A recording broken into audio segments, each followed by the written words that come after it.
to our very, very quick webinar today. It's just 30 minutes. Behind on your contact center KPIs, here's where $1 to $4 million is hiding. My name is Michael Tamer, and I'm the one that's going to take you on this very quick ride for 30 minutes. So put your seatbelts on, put your tray tables in their upright and locked position, and let's get going. I've been in this industry a really long time, since dinosaurs have roamed the earth. Quality monitoring is something that I love.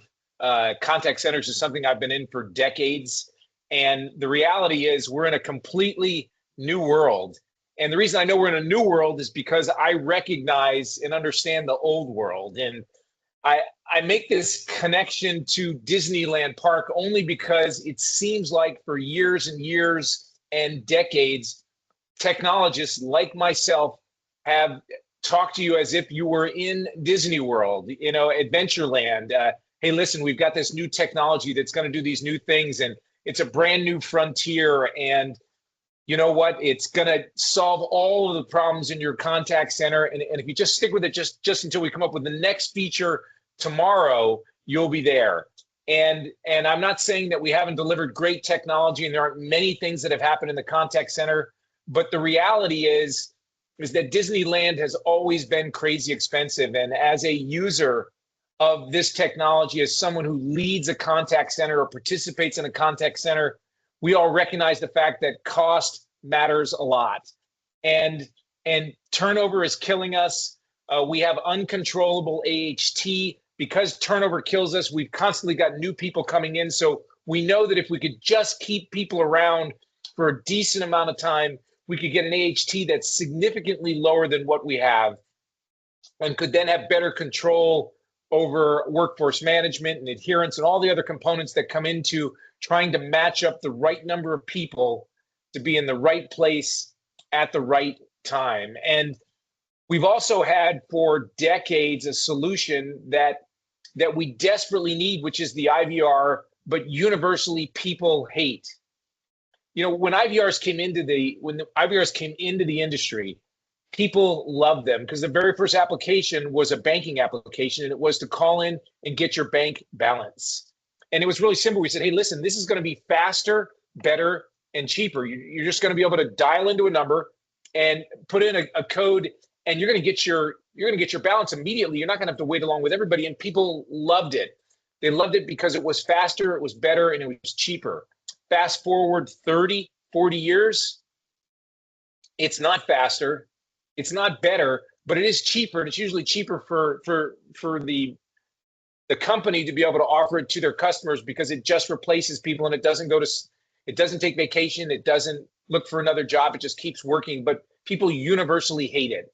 And then finally, cost matters a lot because we have never-ending change. The change management, the speed at which marketplace is moving, the speed at which our customer service offerings are changing, and our need to constantly re-engage, retrain, recoach just creates an environment where it makes it very, very difficult for us to have an experience where technology can actually make a difference, where we can literally latch down and say, you know what, this is going to make a change, and this is going to make a huge difference. Well, obviously we're doing a webinar here in 30 minutes, and I'm here to tell you that I think the magic kingdom is actually here.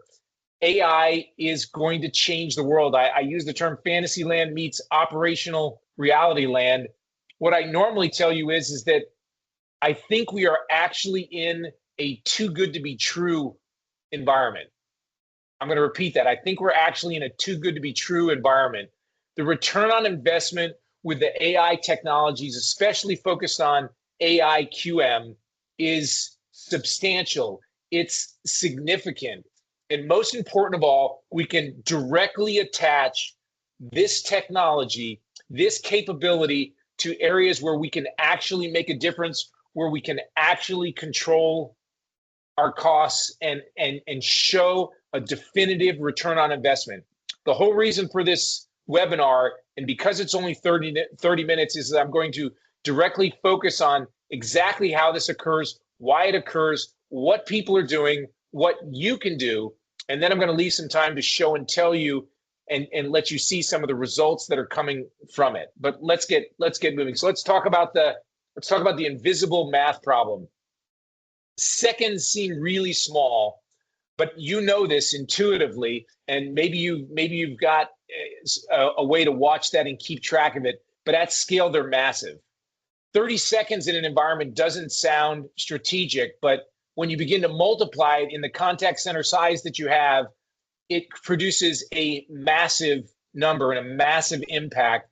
And this is where that, $1 to 4 million, where it actually hides, and it's much more than $1.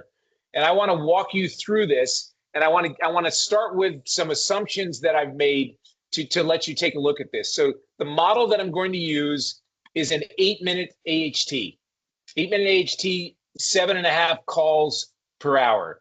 That's 7 minutes of talk, 20 seconds of on hold, which means that in the middle of the call, I'm placing somebody on hold an average of 30 seconds. Maybe that's to go to a level 2. Maybe that's because I have to search for some information that requires me to place them on hold. Maybe I'm doing summaries in the middle of the call, potentially. Maybe I do some sort of verification of a credit card or something. So I'm placing them on hold while they go off and do a verification on a credit card and come back. And then it also includes 40 seconds of post-call wrap-up. And I recognize the fact that everybody's AHT is different. I'm giving you a universal number, but I'll show you a couple of different examples. I'm using a $21.63 per hour, which then it's not loaded. So we're adding 25% to that number to cover insurance and some of the other components that come with that. But that's the baseline by which I'm doing the math for you. So the cost of 30 seconds for 300 agents, you can see the calculation of the number of calls per hour, minutes per hour, the labor hours associated with that, the cost of that ends up being $750,000 to $800,000 per year for a 300 agent center. And you can read my last line, and that's just 30 seconds. If we take that to 100 agents, you can see the annualized result is $250,000 to $260,000 per year for 100 agents and 30 seconds. So the question becomes, if I've got an 8-minute AHT, how can I accomplish reducing my overall AHT by 30 seconds, or can I get more than 30 seconds out of that environment? And it is the thing that we've been chasing for a really long time, because whenever you talk to anyone and they begin to lose their numbers, everybody recognizes the fact that it is a math problem, that in order to fix it, something has to change. Now, maybe your issue is, well, you know what, I've got such high turnover that I can't keep people in the seats. Well, obviously a high turnover does require keeping people in the seats, but if I get them in the seats, then I have to train them. And invariably in our contact center, because of the fact that we have this constant influx and outflow of people in our organization, I have multiple different AHTs averages in my center. So we think there are 3 types of people in a contact center. There's roses, daisies, and weeds. Roses are your best employee, just like roses are the most beautiful flower there is. White House doesn't have a daffodil garden. It has a rose garden. Well, roses require a lot of effort. They require a lot of focus, but roses are also the ones that set the standard. Roses are the ones that have your optimum AHT. So in an 8-minute environment, a rose might be coming in at 6 minutes. They might be coming in at 5.5 minutes, depending on how complicated your calls are. Then you've got this group in the middle, which is your daisies, and your daisies are a beautiful flower. They don't require a lot of effort, but they're 60% of your organization. They're your average employee. So they're going to have an AHT that's going to be higher than the roses, but it's going to be the average across the board. And then, of course, you're going to have your weeds, which your weeds are either just poor performers or your weeds are new people. But the reality is, if you've got an 8-minute AHT, their AHT may start up in the 10 minutes, 11 minutes by the time you get them on the phone, or 12 minutes in some particular circumstances. And so your average ends up being 8 minutes, but you're always dealing with these different groups of people. You're trying to challenge the roses, you're trying to give them tools, you're trying to look for advantage, you're trying to find some different ways that they can help you to overcome some of the challenges that you have. And then you've got the weeds at the other end that you're trying to bring along, bring them up to speed, get them up to ramp, get them to the point where you're covered. And that's why your AHT moves, and it's why your AHT is so high. So when we look at how do we reduce that, it makes the fact that there's a huge recovery opportunity. So there are the annual labor costs: 100 agents, 4.5 million; 300 agents, 13.5 million. If I begin to recover some percentage of that labor cost, you can see meaningful, significant, transformational. And we're not talking about layoffs. We're talking about trying to remove the friction that's associated with how do we get some true, real gains out of our numbers. And where do you actually get the handle times? Where do they come from? Why is this connected to automated quality monitoring? And how do we do that? Well, the simple one, and the one that I hope you've heard before, and that is automated summaries. So in the example that I gave you, it was 40 seconds. So that means that there's 30 seconds of the summary time that's required that you've allowed for them to do. This is time that can immediately be changed from and given to the AI. So the AI will automatically do the summaries for you. And so you can get that immediate jump right out of the gates. And that's something we can obviously show you by looking at your recordings and doing some summaries for you, so you can see the type of capability that we have, this type of thing. But you get immediate return on that. You get a return from conversational intelligence, which is because we're measuring 100% of the calls, we've got the ability to gather more data, to get better insight, to look for areas where we can specifically focus, whether it be coaching or some sort of first call resolution change we can make. There's KBS knowledge management that allows us to immediately fix knowledge issues. KBS is eventually going to remove most of the requirements for level 2 support. And certainly any sort of level 1 support that you have, it's going to change that team lead position that you have today into being less about, hey, here's where the answer is because I'm new, I don't know what the answer is. And it immediately gives you capacity and capability to make a significant, really quick change.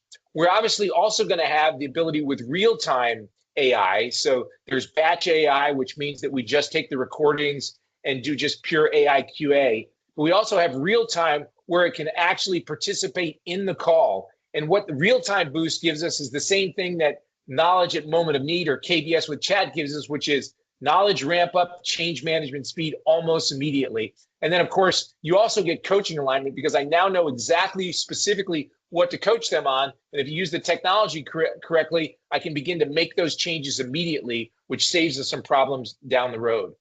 Well, why don't gains stick? Well, sometimes we can see these gains, but most centers don't. They automate, but they don't integrate, right? Because QA doesn't feed coaching, which means we know what the problem is, but we don't have time. We can't get them off the phones. We can't actually tell them what the changes are. Coaching doesn't feed the learning management system, which means we know what we need to know, but it's not educating. We're not keeping up with providing materials and tools that I can use to quickly communicate. Our LMS isn't tied to performance gaps. And then maybe most important, customer experience isn't validated, which means that if I make a change, if I improve something, if Rachel Rep changes and has the ability to create empathy and improve her empathy, well, I ought to be able to see that empathy in her scores. So I've got the ability to validate it. And that's where that integration comes from. That technology will save seconds, but systems integration, integrated into your system, that's what sustains the gains. So what are teams deploying right now? Teams are deploying right now these 4 things. First of all, they're turning on AI post-call summaries. So they're installing the technology that allows them to do post-call summaries, and they're getting the immediate benefit of 20 to 30 seconds, or maybe it's longer for you. I'm not quite sure what you do. Even if you're doing the summaries in the call, if you're actually doing the summaries in the call and you don't allow them to do post-call wrap, you're going to get an improvement in your AHT or in your talk time because it is distracting. They are trying to put the summaries in. You're getting the time, whether they're putting them on hold, it is happening. The second thing is they're moving from 2 to 3% QA sampling to 100% scoring. I think it should be self-evident the change that occurs. When you get 2 to 3%, you know what's going on, but you don't really know what's going on. And the way that I normally describe that is that the big problem that most organizations have is not figuring out what the problem is with the rep. It's finding the time or the ability or having the capability to actually change it and then validate that it's been changed. Let me give you a scenario as to why this works so spectacularly well. When you use this technology and you put people in nesting, you have the ability to have them take a call and then get QA monitored on it immediately by the technology. The technology can tell them exactly what it is they did, what they need to change. So you can literally QA every single call without any resources, and they can get up to speed faster, which improves their ramp, improves their accuracy. They're implementing a knowledge base with KBS. So they're getting the answers that they need immediately. There's no faster way to validate that this works for you than to go figure out what the problem calls that you have are that are focused on and associated with information, loading up a KBS, taking 10 to 15 people or taking a small group of people and seeing whether the access to KBS will actually speed up and improve their AHT. You don't even need to put in quality monitoring out of the gates. You can start with this just to validate that it works and see if you can get some benefits immediately and validate that you actually can get some immediate quick improvements above and beyond summaries in being able to reduce your AHT. Auto assigning micro learning from QA misses. Once we know what it is, having the automation to be able to send micro learning, send a short burst, send a reminder, send a capability that helps them to know what they're doing, and then finally coaching that works associated with that. Well, I want to show you some of this really quickly, and we're going to take a look at the integration of our technologies, which are Insight, which of course is our automated quality monitoring, our coaching and engagement platform, LMS learning management, how we validate with customer experience, and then just keep rinsing and repeating. So with that, I'm going to turn it over to Kevin. All righty, thank you. I'm going to grab the screen here. And someone on my end confirm the screen shown? Yes. Good to go. So yeah, for time purposes, what I thought I'd do is show you from the perspective of the agent, how this AI QA, how the knowledge assist and everything comes into play. Something that we have that's unique to our platform, we recognize how valuable time is in call centers and how little time the agent has off the phone. So what I'm showing you here is our My Start feature, which is designed for the beginning of the agent's day to log in, to get a quick boost of information, knowledge, and coaching. This takes them 1 to 2 minutes to complete each day. For purposes of the demo, I'm showing you kind of all the things that could appear in this My Start, but keep in mind that on a typical day, you might only see 1 or 2 of these things. So when the agent logs in, first thing they'll see is their yesterday's performance recap. So we take into account the agent's interests as well. So at the beginning of this, they'll just get a nice blurb. If they're into tennis or baseball or movies, we'll customize it to them.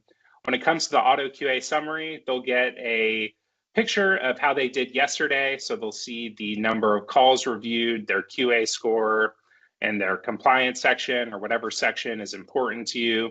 The agent will see any sort of strengths they have, as well as an area of focus with a quick tip. So in this example, the AI from the QA score saw that empathy was an issue. So it has a quick tip for the agent on empathy. We also have a training component to the platform. So if the platform sees that empathy is an issue over a period of time, it can automatically send a quick micro training course. And in this example, it's saying that I've sent you a micro lesson entitled Empathy in Action. Here at Proponency, we publish our own courses. We have a library of 250 courses, but you have the ability to create your own as well. Also in here, any sort of other KPIs or metrics you have, we can bring into Proponency and do a quick AI evaluation of it. Some other things in the platform, any sort of like news flash, the agent will see. So any sort of urgent time-sensitive information will be presented to the agent with an ability to acknowledge it. We also have a one-on-one component in the platform, so you can run your one-on-one meetings as well. say policies here. We also have a gamification piece to the platform. So not only are the agents able to see their AI QA scores, we also gamify them as well. So in this example, the agent's trying to hit 100% scoring on QA 3 times. Here in this example, they can see that they've completed that challenge, and we'll notify them in this My Start. We also have a shout out component to the platform where a supervisor can recognize an agent for their work. Maybe they saw something in the auto QA that they wanted to recognize. They can push that to the agent. We also have quick tips. So these are tips that'll appear, again, based on your interests. For example, this agent's a fan of the TV show The Office. We're pushing them an Office quick tip related to an area that they need improvement on, which is positive language here. We also have a pop quiz, which is a one question quiz that based on the agent and area they're working on, they can answer here. In this example, we'll answer C. They got it correct. And then each day we are seeing and getting a pulse on how the agent's thinking and feeling in terms of engagement. So that's the My Start. They'll see any sort of assigned training or e-documents they need to complete, and they're off to start their day. I won't go into much more on the agent's dashboard. I mean, we have gamification, coaching, gamification here, but I do want to direct your attention to this Assist tab. And in this is our chat with KBS. So I am going to ask it a couple questions here just to show you how it works.